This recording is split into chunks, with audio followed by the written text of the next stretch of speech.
The court order hit my kitchen table with a sound like a gunshot, and every muscle in my body went rigid. Not frozen, coiled, like something ancient waking up. The farm's going to foreclosure auction.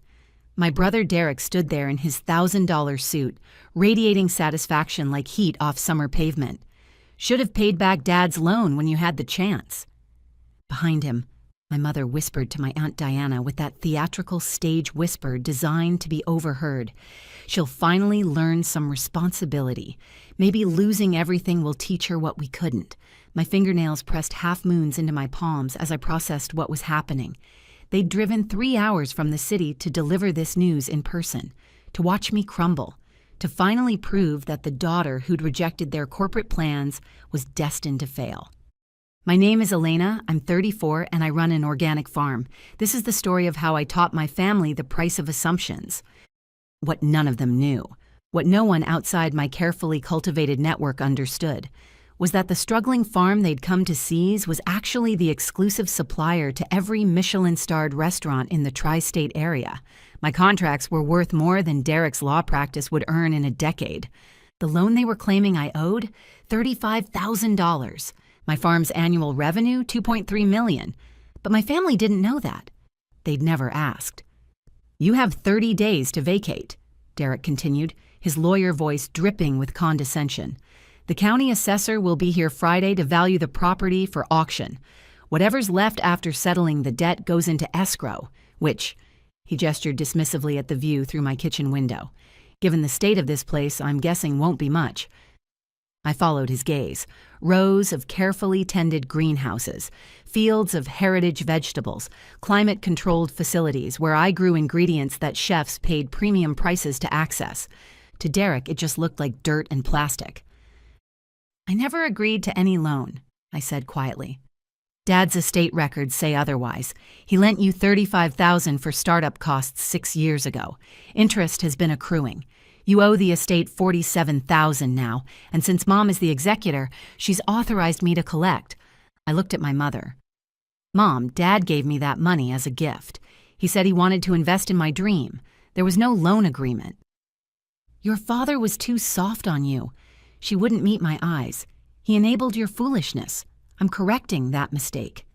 By stealing my farm? By teaching you consequences." She finally looked at me, her expression that familiar mixture of contempt and disappointment I'd known my entire life. "You chose to play in the dirt instead of building a real career. You rejected every opportunity Derek and I offered. Now you'll see what happens when fantasy meets reality." I could have ended it right there.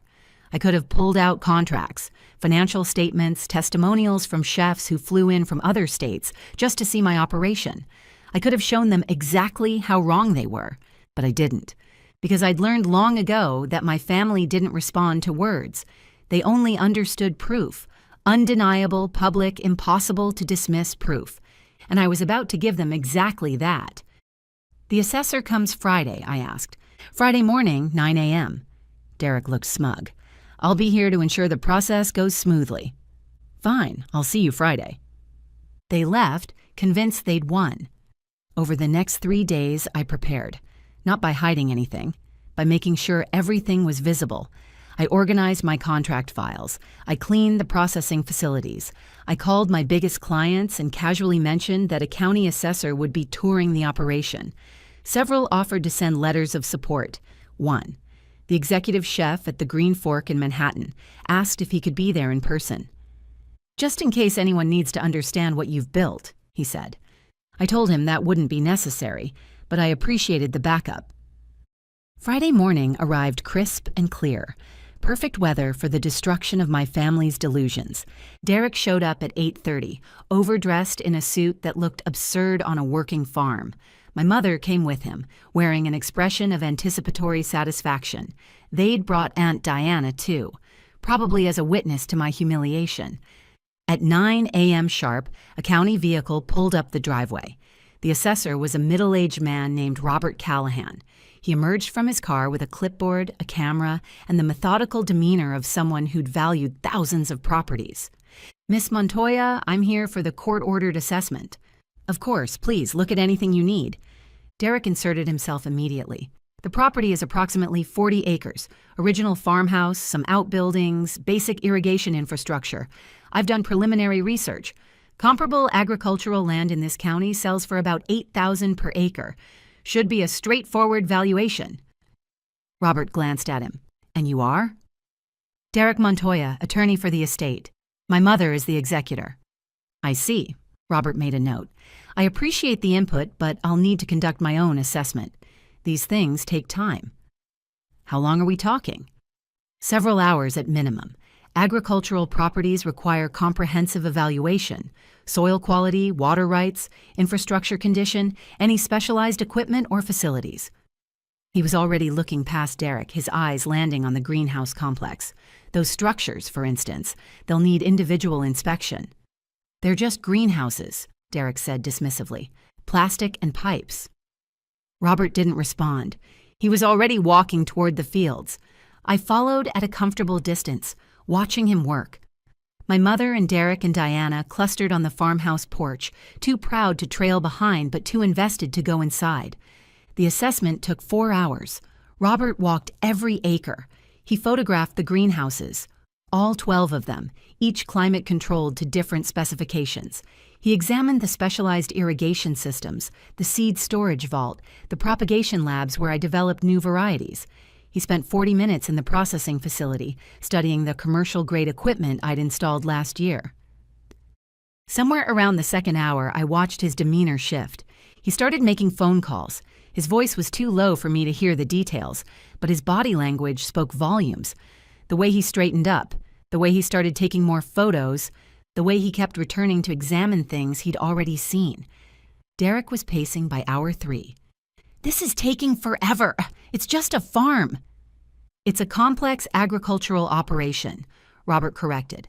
I'm seeing infrastructure investments that require expert valuation, controlled environment agriculture, specialized equipment I don't typically encounter. Expert valuation for vegetables? Robert looked at Derek for a long moment. Something in his expression made my brother's smugness falter. Sir, are you aware of what's being grown here? Organic produce? Tomatoes, lettuce, whatever? The kind of thing you sell at farmers' markets? I see. Robert made another note. Miss Montoya, may I see your client records? Of course, they're in my office. I led him to the small building where I managed the business side of the operation. Behind me, I heard footsteps. Derek and my mother, finally curious about what was happening. I opened my filing cabinet and pulled out the client folder. It was thick, leather-bound, organized by revenue tier. These are my current contracts, active relationships, guaranteed orders, payment histories. Robert opened the folder. He read the first page, then the second. Then he stopped reading and looked at me with an expression of barely concealed amazement. Miss Montoya, is this accurate? You supply the Green Fork? Yes, they've been a client for 4 years. And Seaside? Harvest Moon? Yes and yes. And this list, 12 Michelin-starred restaurants?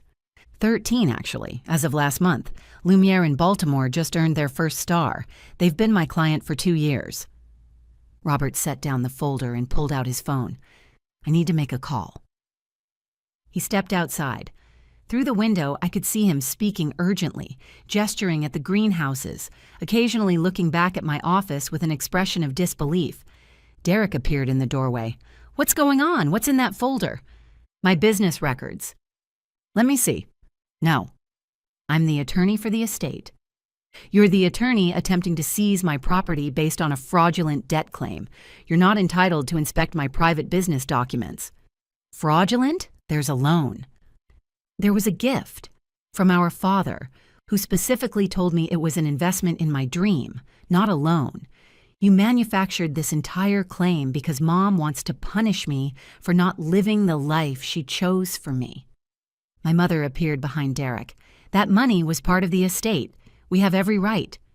You have no rights to anything of mine. I kept my voice steady.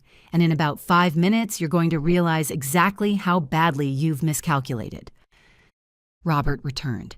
His face was flushed. Miss Montoya, I've contacted my supervisor. We're going to need additional time to complete this assessment. The property value is significantly higher than the initial estimate. How much higher? Derek demanded. Robert looked at him, then at my mother, then at me. Sir, this isn't a struggling farm. Miss Montoya is supplying premium organic produce to every Michelin-starred restaurant in the tri-state area. Her contracts alone are worth. He consulted his notes. Her annual revenue exceeds $2 million. Her client relationships, proprietary seed stocks, and specialized infrastructure add substantial value beyond the land itself. The room went dead silent. I've been doing this job for 23 years, Robert continued. I've never seen a specialty agricultural operation like this.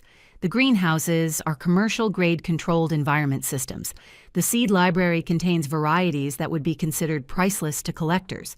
The client list reads like a guide to fine dining in America. He turned to Derek. Who told you this was a failing farm? Because whoever provided that information was either lying or profoundly ignorant. Derek looked at my mother. My mother looked at the floor. Based on my preliminary assessment, Robert concluded, this property is worth between $4 and $6 million. The exact figure will require additional expert consultation, but the range is not in question. He gathered his materials. I'll submit my report to the court. The foreclosure action will likely be dismissed. The claimed debt is a fraction of the property value, and frankly, the legitimacy of the claim itself is now in question.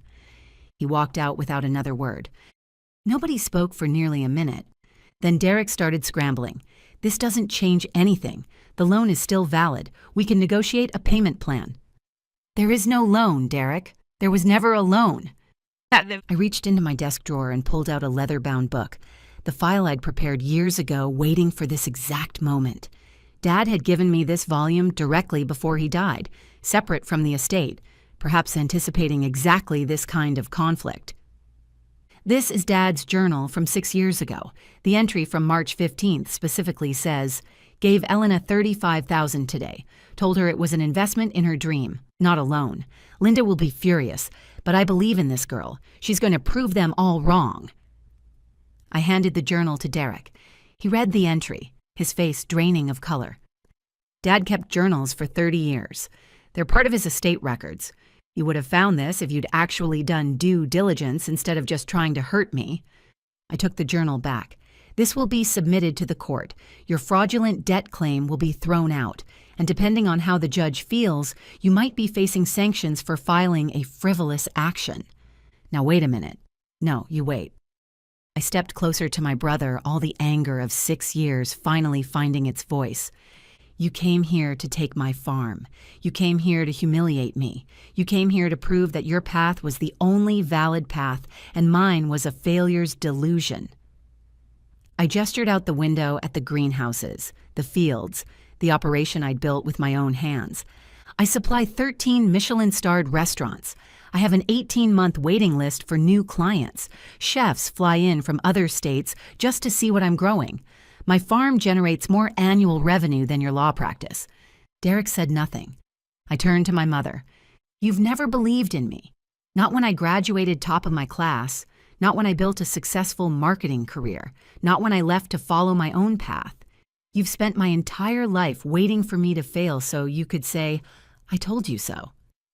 I was trying to protect you. You were trying to control me. And when control didn't work, you tried destruction. I shook my head. Dad believed in me. He gave me his blessing and his support, and you've spent the 4 years since his death trying to undo everything he stood for. My mother's face crumpled, but I wasn't moved, not this time.